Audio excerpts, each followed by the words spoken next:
Now moving on, our next session is by Vidwan Vachaspati Joshi Shastri ji. Thank you, Joshi ji, for taking time for this session. He will be speaking on the topic Siddhanta Bindu Granthanusarena Jiva-swarupa Vimarshaha, a Samskrita talk on an inquiry into the nature of Jiva as per Siddhanta Bindu. Just a brief introduction. Acharya is currently an Adhyapaka at Jagadguru Shankaracharya Samskrita Pathshala at Dharwad. He has studied Kavya and Sahitya under Pandita Balachandra Shastrigal.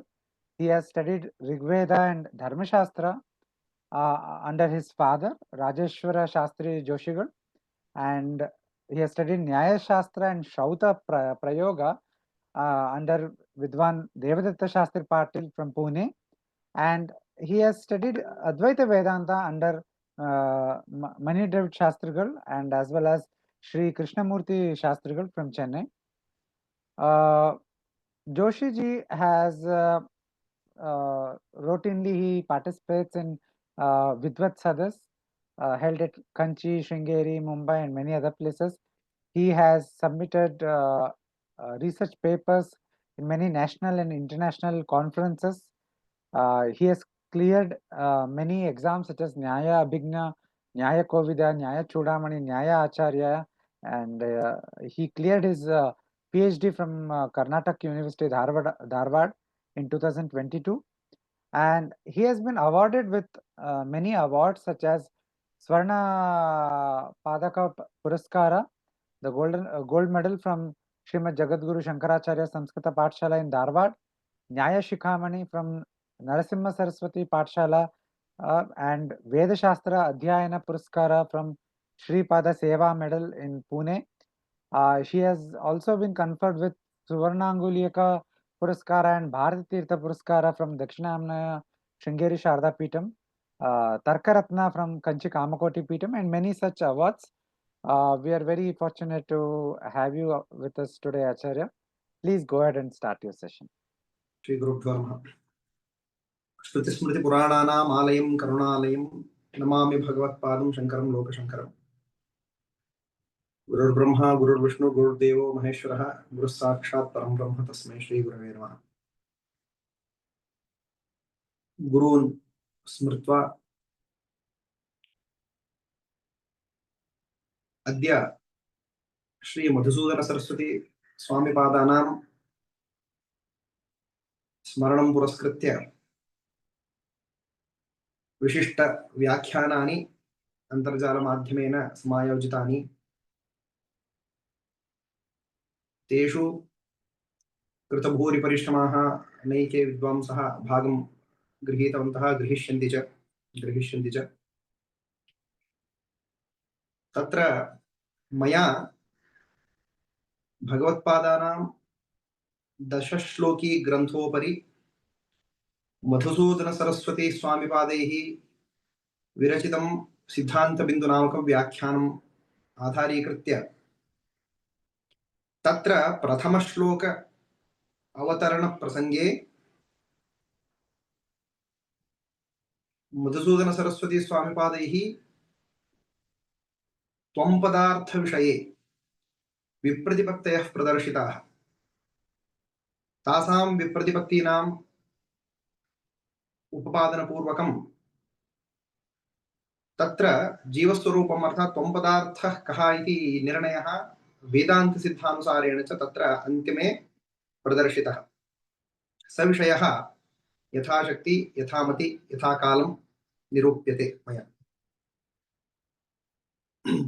आदौ तत्र ग्रन्थारम्भे सामान्यतः अयमाक्षेपः दृश्यते विषयप्रयोजनसम्बन्धाधिकारिणः इति अनुबन्धचतुष्टयम् अवश्यं प्रदर्शनीयम् अनुबन्धानाम् अप्रदर्शने सति ग्रन्थारम्भः अयुक्तो भवति इति सर्वत्र दृश्यते तर्हि अत्रापि दशश्लोकी ग्रन्थः भगवत्पादैः रचितः सोऽपि ग्रन्थः कुतः आरब्धः अर्थात् तत्र अनुबन्धचतुष्टयं किमस्ति इति तु तत्र न द्रष्टुं शक्यते, यतः भगवत्पादैः साक्षात् न भूमिर्न तोयं न तेजो न वायुः इत्येव श्लोकः आरब्धः।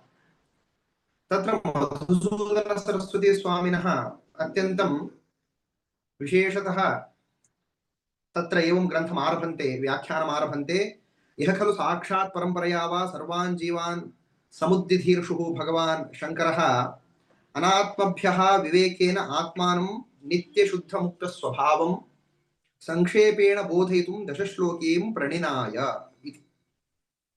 तर्हि तत्र धर्मार्थकाममोक्षाख्येषु चतुर्विधपुरुषार्थेषु धर्मार्थकामानाम् आदिमत्रयाणाम् अनित्यत्वात् परमपुरुषार्थता नास्ति। मोक्षस्तु नित्यः इत्यतः न स पुनरावर्तते इत्यादि श्रुतिबलात् तस्य नित्यत्वं सिद्धं। तस्मात् मोक्षः एव परमं प्रयोजनम्। अवान्तरप्रयोजनानि बहूनि सन्त्यपि तथापि परमम् उत्कृष्टं नाम यद्लब्ध्वा पुनः जन्ममरणदिरूपः अयं व्यापारो न स्यात्, न भवति, तादृशः एव मोक्षः इति। तादृशं मोक्षं समुद्दिधीर्षुः, तत्र मोक्षं प्रापयितुं तत्र ये जीवाः मुमुक्षवः सन्ति तान् उद्धर्तुकामाः शङ्करभगवत्पादाः विवेकेन, कस्मात् अनात्मभ्यो विवेकेन इत्युक्तं। तत्र ये मुमुक्षवः ते अधिकारिणः भवन्ति, तत्र आत्मानात्म विवेकः अपि प्रयोजनं भवति, अनन्तरं मोक्षः परमं प्रयोजनं तद्वारा इत्यपि वक्तुं शक्यते। निरूप्य निरूपक भावस्तु सम्बन्धः स्पष्टः। विषयः तु अत्र तत्त्वं पदार्थ निरूपणम् इति स्वीकर्तुं शक्यते। जीवस्वरूपं ब्रह्मस्वरूपं विविच्य ज्ञात्वा तयोः अभेदज्ञानं कथं भवति, केन साधनेन भवति इत्यादि विचाराः तत्र प्रसक्ताः। एवञ्च एतं प्रदर्शयितुं स्वामिपादैः एवं प्रथमतः तत्र प्रतिज्ञा कृता, एवं ग्रन्थः आरब्धः। अत्र एतेषां सर्वेषामपि विषयाणां निरूपणं तु श्रुतौ सम्यक् दृश्यते, उपनिषत्सन्दर्भेऽपि तत्र दृश्यते। इदानीं तर्हि मोक्षरूपं यत् परमं प्रयोजनं तत् केन भवति इत्युक्ते आत्मतत्त्व ब्रह्मात्मैकत्वविज्ञानेन भवति इति वक्तव्यम्। ब्रह्मात्मैकत्वविज्ञानं कथं भवति इत्युक्ते तत्र अहं ब्रह्मास्मि इत्यादि उपनिषद्वाक्यैः तादृशं तत्त्वज्ञानं भवति इत्युच्यते। तदेव बोधयितुं तैः तत्त्वमसि अहं ब्रह्मास्मि इत्यादि वेदान्तमहावाक्यमेव प्रमापकम् इति स्वामिपादैः लिखितम्। एवञ्च प्रथमतः अत्र विषयः एवम् आरम्भणीयः भवति। तत्त्वमसि इति यदा उपदेशः प्रसक्तः उपनिषत्सन्दर्भे, त्वं तदसि इति तत्र त्वं पदार्थमुद्दिश्य तत्पदार्थः तत्र विधीयते। तर्हि त्वं पदार्थस्य स्वरूपं किं, तच्छब्दवाच्यः कः, तस्य किं स्वरूपम् इति यावन् न ज्ञायते तावत्पर्यं तयोः अभेदज्ञानमपि न सम्भाव्यते। अतः तत् कथम् अवगन्तव्यम् इत्यपि स्वामिपादैः अग्रिम तत्र वाक्यसन्दर्भे तत् प्रदर्शितं। ततश्च यतो वा इमानि भूतानि जायन्ते येन जातानि जीवन्ति यत् प्रयन्त्यभिसंविशन्ति तद्विजिज्ञासस्व तद्ब्रह्मेति इति उपनिषदि तत्र जगज्जन्मादि कारणीभूतं यद्वर्तते तदेव ब्रह्म इति ब्रह्मणः इदं तटस्थं लक्षणं। तटस्थं लक्षणं नाम यत् स्वरूप अनन्तर्गतं लक्ष्येतरं व्यावर्तकं च। तर्हि इदं ब्रह्म जगज्जन्मादि कारणं यस्मात् तस्मात् इतरस्मात् भिन्नम् इति। तर्हि किं स्वरूपं, सत्यं ज्ञानम् अनन्तं ब्रह्म इति वाक्येन तस्य स्वरूपं च प्रतिपादितम्। एवञ्च इदानीं तच्छब्दार्थः एतादृशः वर्तते इति तु एतावता साधितम्। अनन्तरं त्वं पदार्थः कः नाम तत्र जीवः यः वर्तते सः परमात्मनः न भिन्नः परमार्थतः। यः भेदः सु तु कल्पितः औपाधिकश्च, अतः वास्तवः भेदस्तु नास्त्येव इति इदं बोधयितुं तत्र प्रकरणानि अग्रे नीतानि सन्ति। तत्र जीवः कथम् अवगन्तव्यः नाम जीवस्वरूपं कथम् इत्युक्ते तत्रापि उक्तं योऽयं विज्ञानमयः प्राणेषु हृद्यन्तर्ज्योतिः पुरुषः न दृष्टेर्द्रष्टारं पश्य इत्यादयस्तु इत्यादिना स्वामिपादैः जीवस्य स्वरूपं तत्र निरूपितम्। तत्र किञ्चित् तैः अग्रे मध्ये अनेके विषयाः सन्ति, ते अत्र न स्पृश्यन्ते। इदानीम् अत्र विशिष्य अयं विषयः अत्र चिन्तनीयः, जीवपदार्थः जीव त्वं शब्दवाच्यः यः सः कः इति कुतः चिन्तनीयं, कुतः अपेक्षा, तस्य का अपेक्षा इति। तत्र इदानीम् एवमस्ति, यावत्पर्यन्तं तत्र तस्य स्वरूपं न निर्धारितं भवति तावत्पर्यन्तम् अभेदः वक्तुं न शक्यते। तर्हि तत्र त्वं पदार्थविषये दर्शनान्तरेषु विप्रतिपत्तयः सन्ति। नाम यत् स्वरूपम्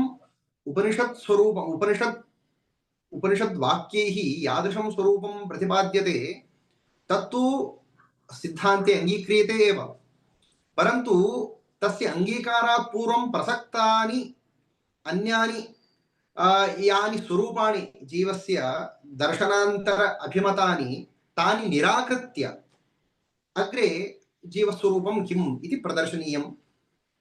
तस्मात् अत्र स्वामिभिः अयं विषयः अग्रे तैः आरब्धः। प्रथमतः तैः एवं क्रमः प्रदर्शितः अस्ति, षड्दर्शनानि प्रसिद्धान्येव। तत्र आस्तिकानां षड्दर्शनान्यपि प्रसिद्धानि, नास्तिकेष्वपि तत्र षण्मतानि नास्तिकेष्वपि तैः प्रदर्शितानि सन्ति। तत्र तैः एवम् उक्तं, किमर्थं स्वरूपम् इत्यत्र विशेषः तैः प्रदर्शितः, वेदान्तवाक्यजन्यं यद् ज्ञानं जीवस्वरूपविषयकं वेदान्तानां स्वतः प्रामाण्यात् अन्यस्य अपेक्षा नास्ति, तेनैव सिद्धं भवति। तथापि किमर्थं जीवस्वरूपं विचारणीयं, त्वं पदार्थः कुतः विचारणीयः इत्युक्ते तत्र उक्तं मन्दबुद्धीनां प्रतिपत्तिज संशय प्रतिबन्धेन अज्ञान नाशकत्व असामर्थ्यात् विचारेण तु संशय निवृत्तौ। एवञ्च विचारः यावत् पर्यन्तं क्रियते तावत् पर्यन्तं तदुत्तरमेव संशयः निवर्तते। अज्ञान निवृत्त्या एव खलु अस्माकं मोक्षः। तर्हि तादृश निरपवादम् अज्ञान निवृत्तिः इति संशय बीजभूतं विप्रतिपत्तिवाक्यं। नाम तत्र जीवः अयं वा अयं वा अयं वा एवं रीत्या विरुद्धार्थ प्रतिपादक वाक्यद्वयं विप्रतिपत्तिः।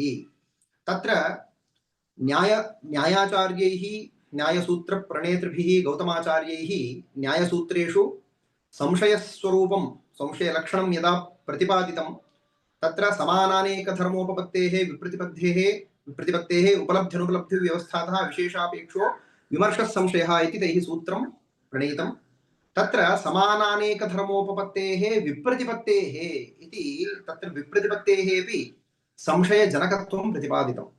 एवञ्च अनेकधर्मोपपत्तिः समानधर्मोपपत्तिः विप्रतिपत्तिः एतेषां संशयजनकत्वम् अस्ति। यथा एकः वदति शब्दः नित्यः इति, अन्यः वदति शब्दः अनित्यः इति, वाक्यद्वयं यदा समुपस्थितं तदा विरुद्धौ द्वौ अर्थौ नित्यत्वम् एवं अनित्यत्वम् एतादृश अर्थद्वय प्रतिपादकं विरुद्धार्थ प्रतिपादक वाक्यद्वयं विप्रतिपत्तिः इत्युच्यते। तत्र तैः उक्तं तत्र त्वं पदार्थे प्रथमं विप्रतिपत्तयः प्रदर्श्यन्ते इति तैः प्रतिज्ञा कृता। इदानीं त्वं पदार्थस्य तत्र के विकल्पाः सम्भाव्यन्ते, सर्वेपि विकल्पाः तैः तत्र प्रदर्शिताः। अत्यन्तं रमणीय पथः तैः प्रदर्शिताः एते विषयाः। प्रथमतः चार्वाक मताभिप्रायं जीवस्वरूपं तैः पृष्टं। नाम तत्र देहाकारेण परिणतानि चत्वारि भूतान्येव त्वं पदार्थः इति चार्वाकाः ये वर्तन्ते नास्तिकाः तेषु अनेके पक्षाः सन्ति। अत्र एकः पक्षः अयं। तत्र किम् उच्यते? पृथिवी जलं तेजः वायुः एतानि चत्वारि भूतानि एतैः भूतैः परिणतानि देहाकारेण। अयं देहः देहरूपेण विकृतानि इत्यर्थः। परिणतानि नाम विकृतानि। एतानि भूतान्येव जीवः इति चार्वाकाः अङ्गीकुर्वन्ति। इदानीं तत्र साधकप्रमाणमपि किञ्चित् दातव्यं। तत्र किमर्थं ते तथा अङ्गीकुर्वन्ति इत्युक्ते तत्र उच्यते यदा लोके कथं व्यवहारः दृष्टः, अहम् इति यदा प्रयोगः भवति तदा देहमाधारीकृत्य अहम् इति प्रयोगः दृष्टः। सामान्यतः अहं स्थूलः, अहं कृशः इति यदा प्रयोगः भवति तत्काले तर्हि देहे एव तादृशशब्दस्य प्रयुक्तत्वात् सः स च देहः भूतपरिणामः इति कृत्वा तादृशभूतान्येव त्वं पदार्थः इति चार्वाकाः अभिप्रयन्ति। भवतु तर्हि एतत् पक्षे तत्र अग्रे सर्वेष्वपि पक्षेषु एकेनैव दूषणेन तत्र सर्वेपि पक्षाः निराक्रियन्ते। परन्तु एतत् पक्षपरित्यागपुरस्सरं पक्षान्तरं किमर्थम् आरब्धम् इत्यत्रापि अस्माभिः चिन्तनीयम्। अयम् एकः पक्षः। तर्हि तत्र उच्यते अन्ये केचन तत्रैव एकदेशनः वदन्ति यदि देहपरिणामः नाम परिणता तत्र परिणतानि भूतान्येव देहाकारेण परिणतानि भूतानि चेत् तर्हि नियमेन अहं स्थूलः इत्यादि एव प्रयोगः स्यात्। परन्तु अहं यदा यत्काले इन्द्रियाण्यपि तत्र सम्बद्धानि भवन्ति शरीरेण सह तत्काले व्यवहारोऽपि कथं दृष्टः अस्माभिः? अहं मूकः, अहं काणः, अहं बधिरः इत्यादि। तर्हि तत्र इन्द्रियाणि यानि सन्ति तानि इन्द्रियाण्येव त्वं पदार्थः इति एकदेशिनः वदन्ति। तर्हि तन्मते इन्द्रियाणि इत्युक्ते चक्षुरादीनि इन्द्रियाणि प्रत्येकम् इति एकः पक्षः। कुतः अयं पक्षः इत्युक्तौ एकैकः अपि तत्र चक्षुरिन्द्रियमेव त्वं पदार्थः, रसनेन्द्रियमेव त्वं पदार्थः इति अयं पक्षः एकैकम् इन्द्रियम् आत्मस्वरूपम् इति बोधयति। परन्तु इदानीम् अत्र क्लेशः कः भवति इत्युक्ते विनिगमनाविरहः प्राप्यते। चक्षुरेन्द्रियम् आत्मा वा त्वं पदार्थो वा रसनेन्द्रियं त्वं पदार्थो वा एवं रीत्या विनिगमनाविरहः प्राप्तो भवति। तस्मात् प्रत्येकम् इति किञ्च सर्वेषां स्वीकर्तव्यम् इति चेत् तर्हि एकस्यैव तत्र अनेके आत्मानः भवन्ति। नाम चैत्रः इति यः भवति एकः पुरुषः तस्य चक्षुरिन्द्रियरूपः एकः आत्मा, रसनेन्द्रियरूपः अपरः आत्मा इति भवेत्। तर्हि एकस्यैव नाना आत्मानः इति तु न भवति। तर्हि इतः परम् अत एव अन्यः पक्षः आगतः। तर्हि भवतु अयं दोषः तत्र न स्यात्। सः कः इत्युक्ते मिलितानामेव तथा इति अन्यः एकः पक्षः तैः प्रदर्शितः। मिलितानि चक्षुरादीनि इत्युक्ते तेषां या तत्र इतोपि एकमस्ति। शरीरमेव आत्मा इति यदा उच्यते तत्काले तत्र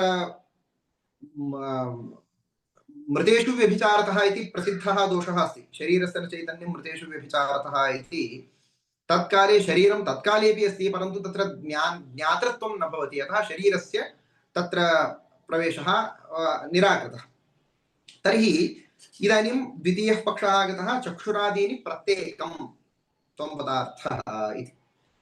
तर्हि अनन्तरमपि पुनः मिलितानि इत्यन्ये इति अन्यः पक्षः। तर्हि एवञ्च किं जातं तत्र ब्रह्मानन्दस्वामिभिः इदम् उक्तं यावन्ति इन्द्रियाणि एकशरीरे मरणपर्यन्तं तिष्ठन्ति तावन्ति इत्यर्थः। एवञ्च यद्यद् अस्माकम् इन्द्रियमस्ति सर्वाण्यपि इन्द्रियाणि त्वं पदार्थवाच्यानि इति एकः पक्षः आगतः। तर्हि परन्तु एवञ्च अयं तृतीयः पक्षः चक्षुरादीनि प्रत्येकम् इति द्वितीयः पक्षः, मिलितानि इति तृतीयः पक्षः, चतुर्थः पक्षः वर्तते मनः इत्येके इति वर्तते। किमर्थं मनसः अत्र इदानीं स्वीकारः कृतः?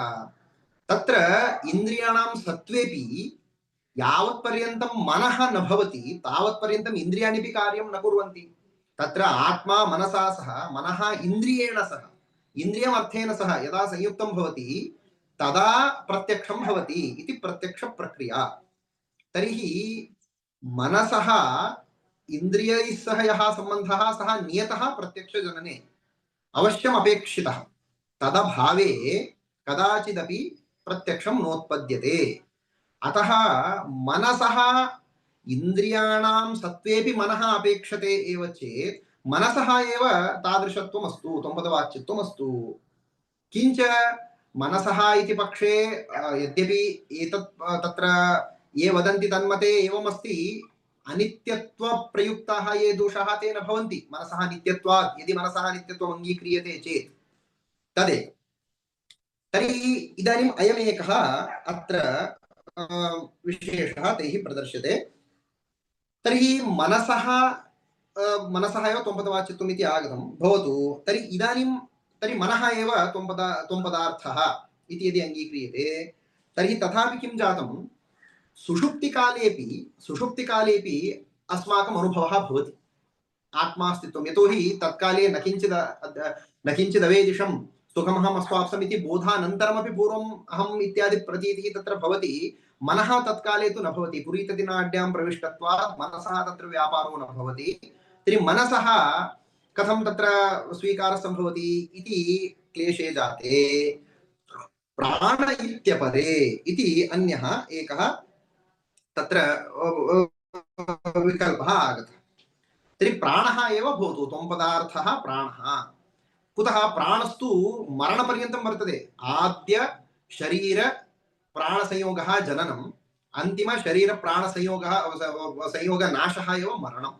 तर्हि मरणम् इत्युक्तौ प्राणः यदा अपगतः तदा मृतः इत्यर्थः। तर्हि प्राणः एव तत्र त्वम्पदवाच्यः भवतु इत्यपि एकः पक्षः आगतः।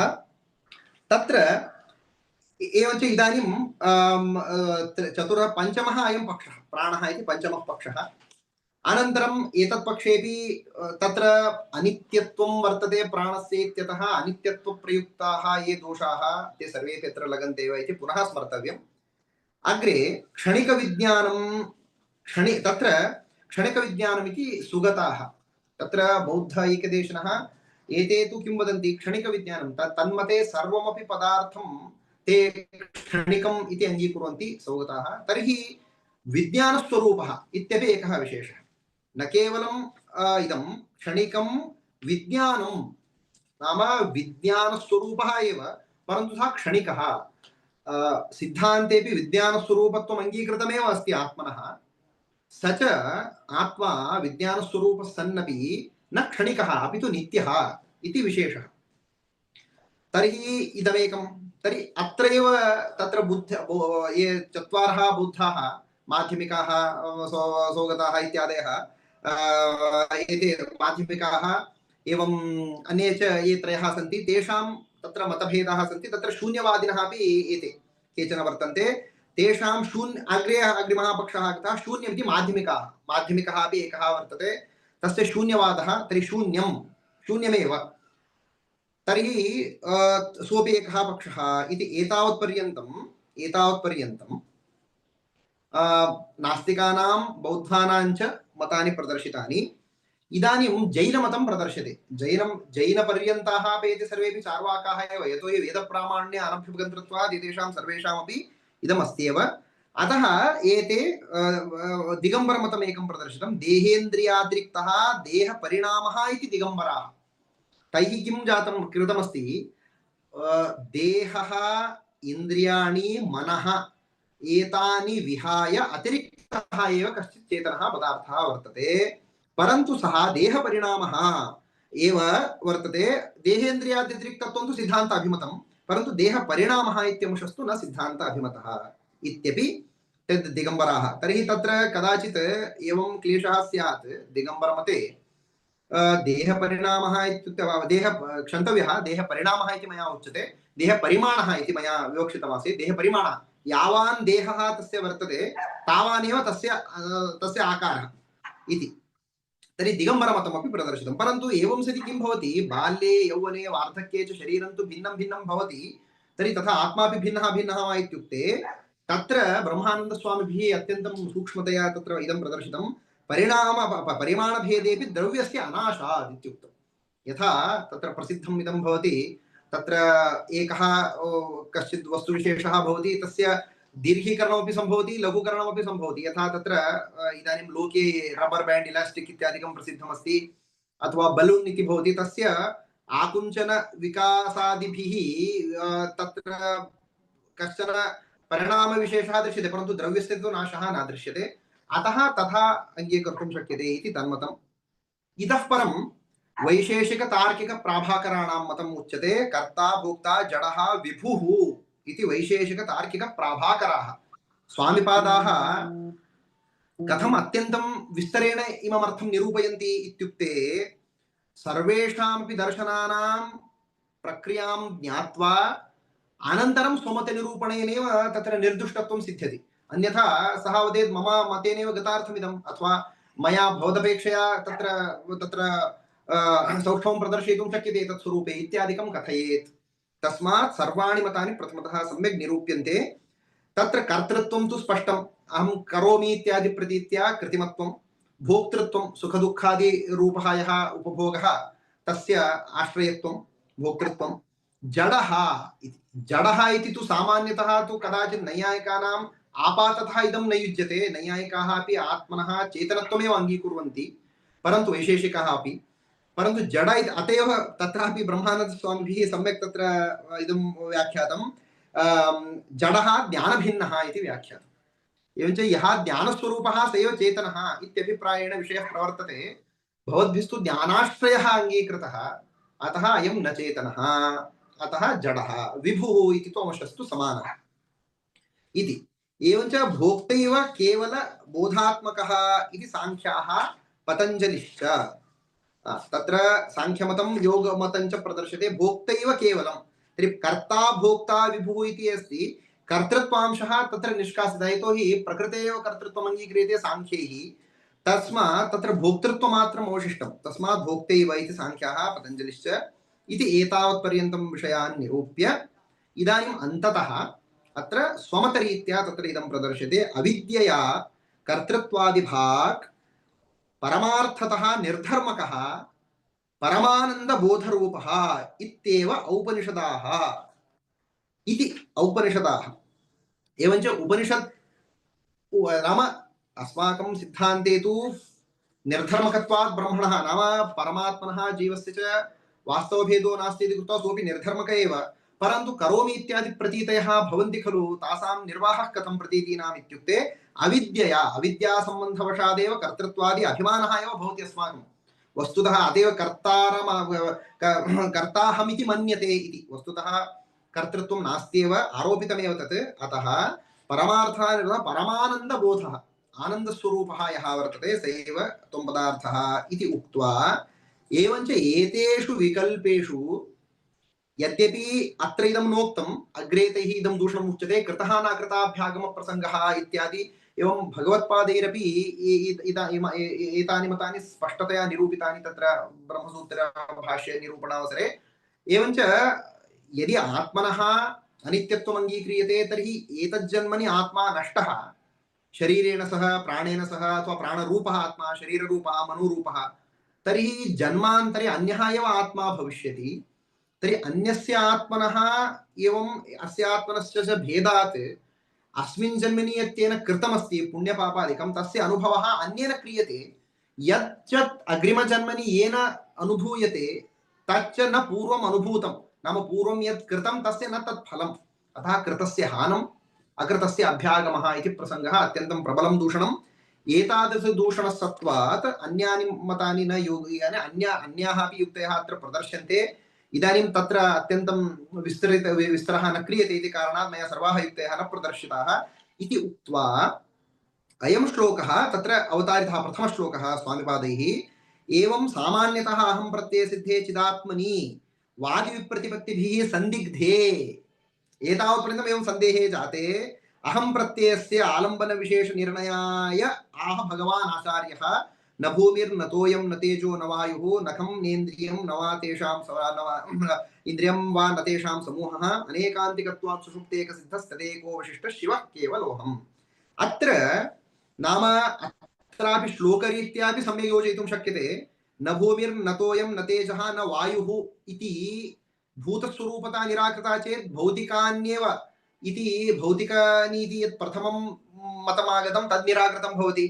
यद्यपि ख इति आकाशस्यापि वाचकः शब्दः सः परन्तु ख इति शून्यवाचित्वमपि शास्त्रे प्रसिद्धं तस्मात् शून्यवादनिराकरणार्थं न खं नेन्द्रियम् इत्युक्ते इन्द्रियाणां जीवत्वपक्षः निराकृतः न वा तेषां समूहः इत्युक्ते मिलितानि इत्यपरे इति सौपि पक्षः निराकृतः अनेकान्तिकत्वात् इत्येव भाष्यकारैः तत्र इदं भगवत्पादैरुक्तम् अनेकान्तिकत्वादित्यस्य व्यभिचारादित्यर्थः मधुसूदनसरस्वतिभिः कृतः तत्रैव तैः उक्तं विनाशित्वादिति यावत् एवञ्च विनाशित्वात् ये दोषाः प्रसरन्ति ते सर्वेपि अस्मिन् पक्षे भवन्ति पूर्वपक्षेषु भवन्त्येव परं सिद्धान्ते तु सः न भवति इति उक्त्वा तर्हि कीदृशः सः इत्युक्ते सुषुप्तेकसिद्धस्तदेको वशिष्ठ शिवः केवलोऽहम् इत्यनेन शिवः केवलोऽहम् इत्युक्ते परमात्मापेक्षया न भिन्नः अयं तर्हि कुतः न प्रतीयते यदि जीवब्रह्मणोः अभेदः एव भवतां परमार्थतः वर्तते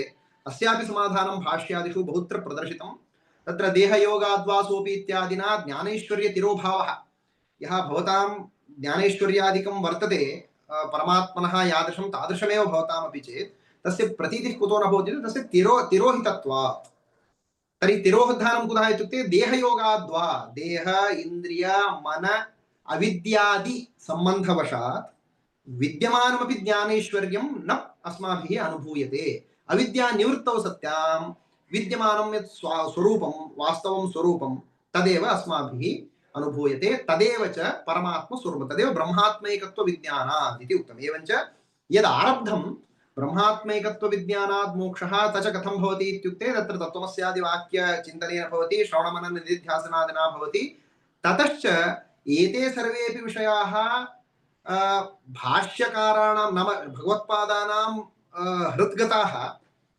मधुसूदनसरस्वतीपादाः एतान् प्रकाशितवन्तः स्वामिनः प्रकाशितवन्तः यतोहि भाष्यकाराणां हृदयं तादृशः एव केचन अवगच्छन्ति तत्र सर्वैः तद् न ज्ञातुं शक्यते अतः भामतीकाराः वा भवन्तु एवं रत्नप्रभाकाराः भवन्तु एते सर्वेपि भाष्यमेव वस्तुतः मधुरं तस्य माधुर्यम् इतोपि वर्धयन्ति एते सर्वेपि आचार्याः अतः एतादृश विषयः अत्र अत्यन्तं विशिष्टः विषयः अत्र सिद्धान्तबिन्दुव्याख्याने प्रदर्शितः एतादृश विषयाः अनेकेपि उत्तरत्र श्लोके प्रतिपादिताः मया विवक्षितः प्रतिज्ञातश्च एतावान् विषयः इत्युक्त्वा मया मत्कृते अवकाशं प्रदत्तवद्भ्यः तत्र इंडिका अकाडेमी तत्र सदस्येभ्यः नागराजवर्येभ्यः श्रीधरवर्येभ्यश्च सर्वेषेभ्यः अन्येभ्यश्च कार्यकर्तृभ्यः धन्यवादान् समर्प्य अहम् अत्र मदीयं वाग्व्यापारं उपसंहरामि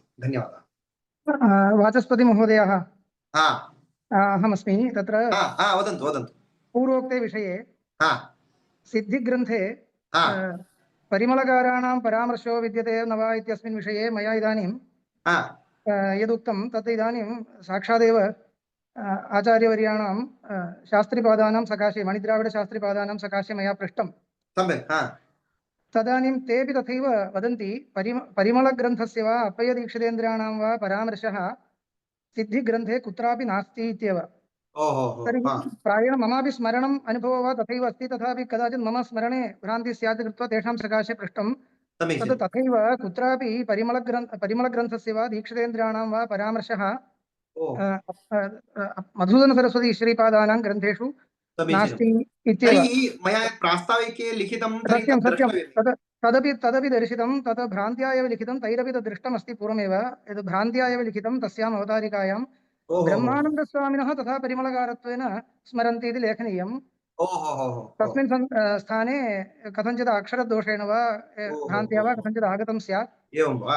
तद् इदम् अवतारिकायाम् एवं लिखितम् इत्यपि ते जानन्ति, तद् अशुद्धमेव इति उक्तम्। यतोहि मया एतद्विषये पूर्वं न चिन्तं, भवद्भिः प्रस्तावितं, तस्मात् दृष्टं मम स्मृतिपथे आसीत् इति कृत्वा निवेदितं। सम्यक्, तर्हि शोधनीयं, तद् अवश्यं शोधनीयम्।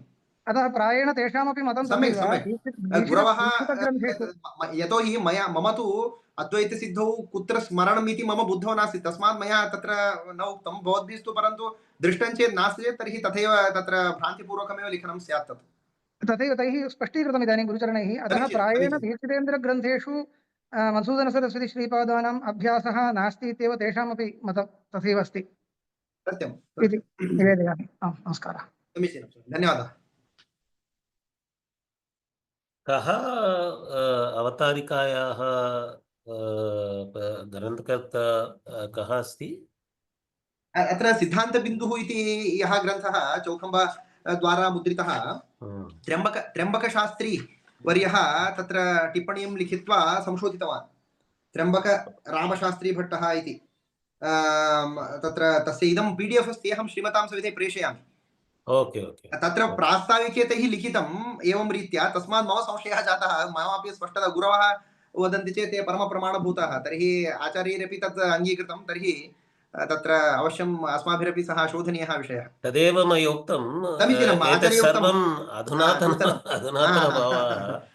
अस्माभिस्तु तद्रीत्या न चिन्त्यते, तेषां कालनिर्णयादिकं यद् आधुनिकाः यथा चिन्तयन्ति तथा वयं न चिन्तयामः, तस्मात् तथा अस्माकं तत्र इदं नास्ति।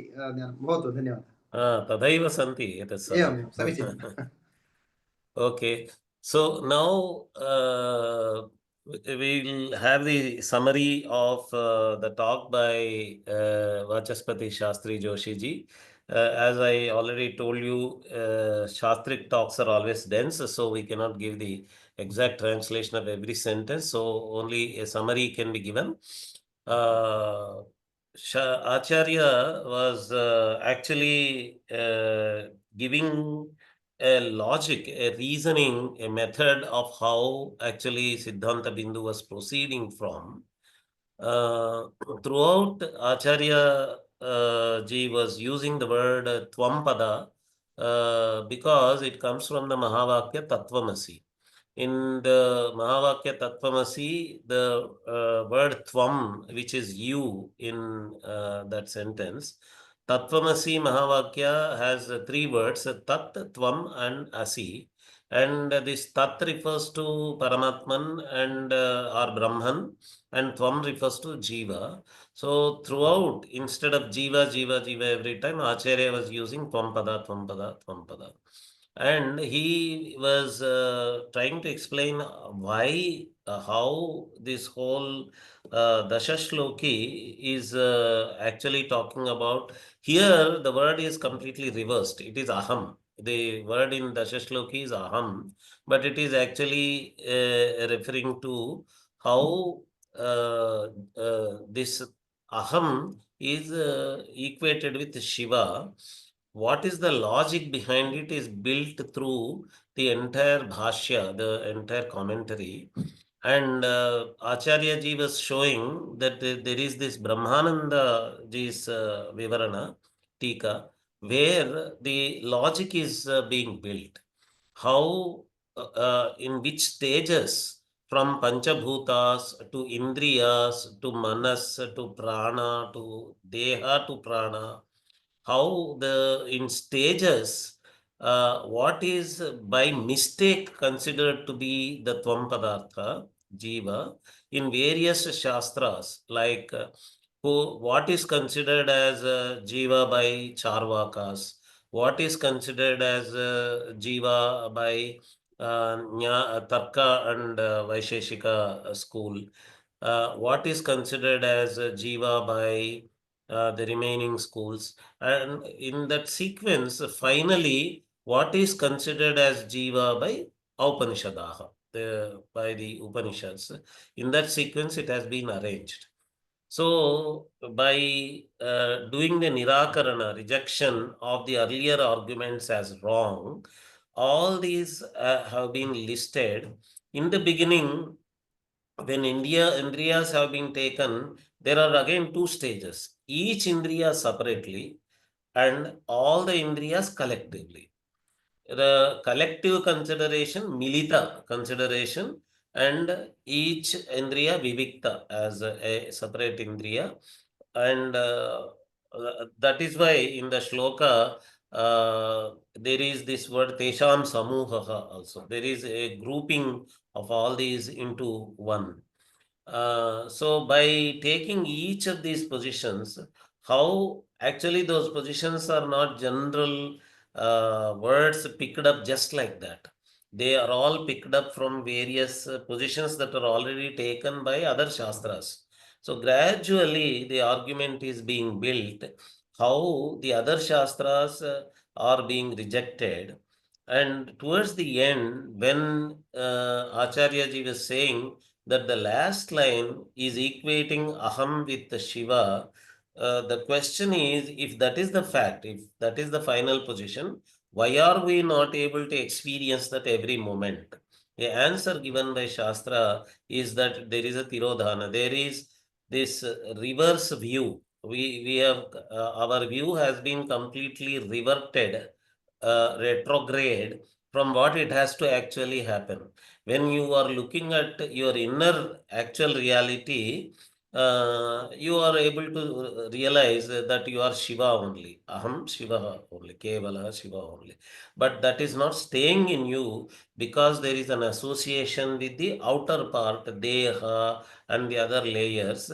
Because of that, because of getting associated with the outer parts, this realization is not staying in the individual forever.